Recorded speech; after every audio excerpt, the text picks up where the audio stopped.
And students, Deacon John Wilson here. Just a few thoughts I from my calls this week. There's the typical and usual yearly confusion about what's provided to what schools, what they're looking for by what dates. And I'm particularly concerned in this conversation about two of the 10 things I'm going to cover tomorrow in our meeting. First of all, we have a meeting tomorrow where I'm going to talk about these kinds of commonly missed things with applications, particularly to private colleges, but also to our CSUs and UC. I tend to go, I'm going to go really in detail on this, and I hope that you can come to our meeting at 3:30 tomorrow.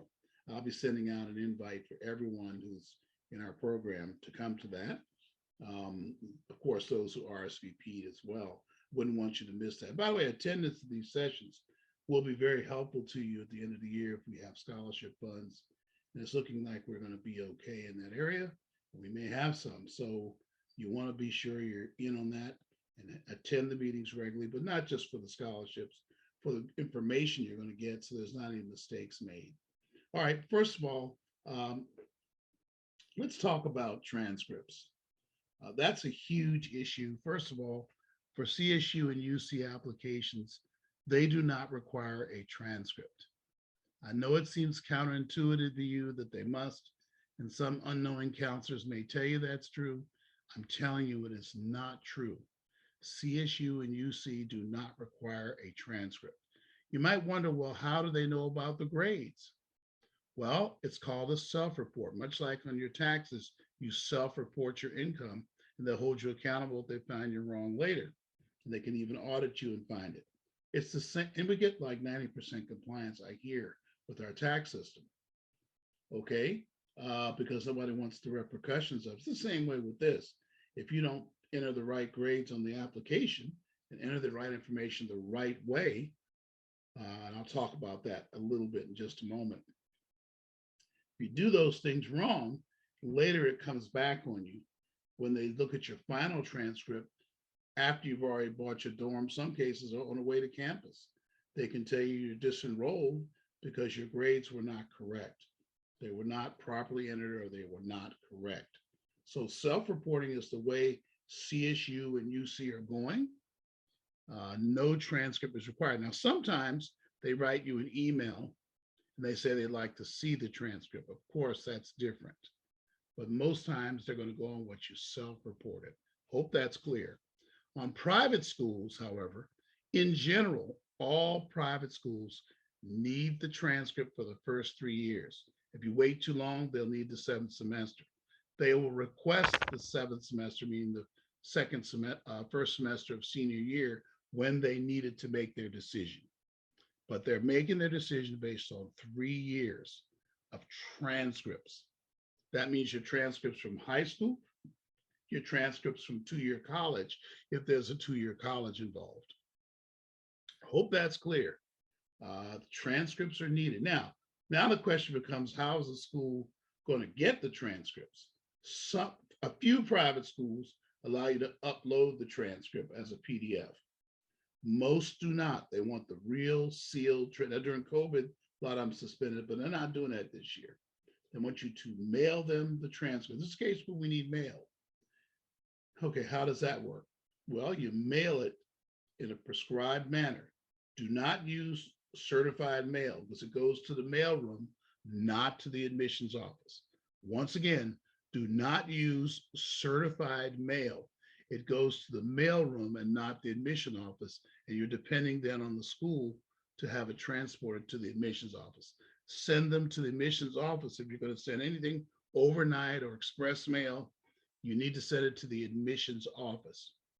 You send it regular mail or overnight or express, you address it to the admissions office, the address of the school. Make sure you get the address right, get the zip code right if you're sending it. Now, in some cases, the schools say, no, we're sending it. Schools get very controlling, especially private schools, but you need to follow up on them and ask them, are they going to give you receipts or acknowledge when they've been sent?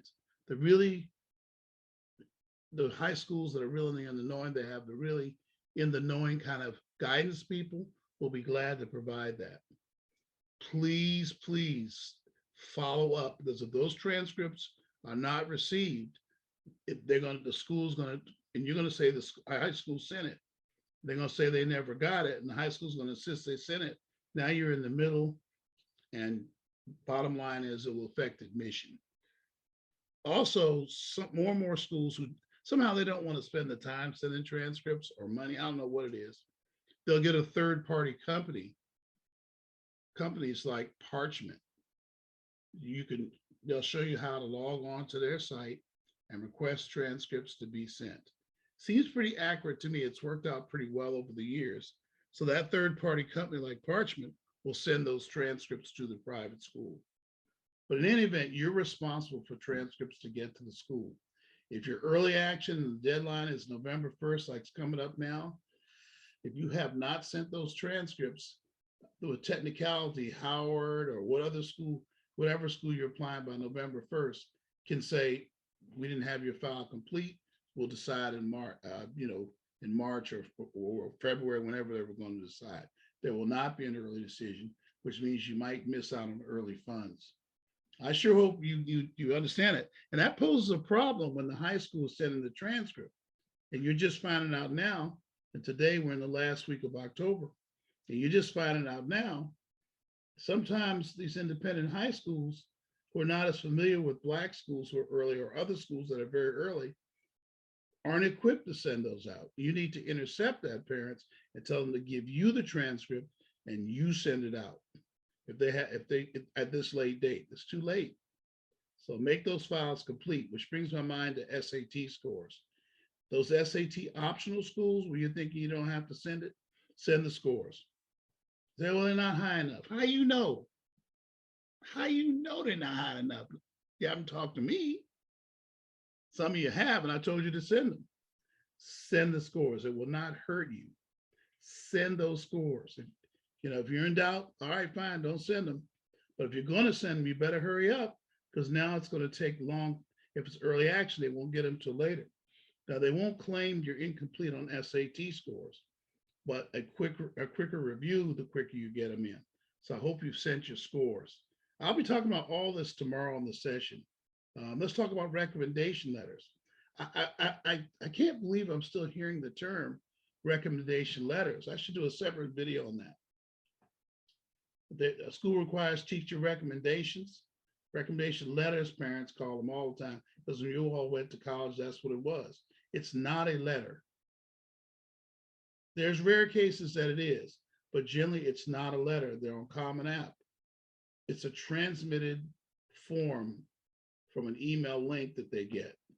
So you'll put in the emails of each recommender, and the recommender will get an email. They'll click a link and they'll fill out the recommendation system. It's not a separate letter. They're not mailing a letter for you.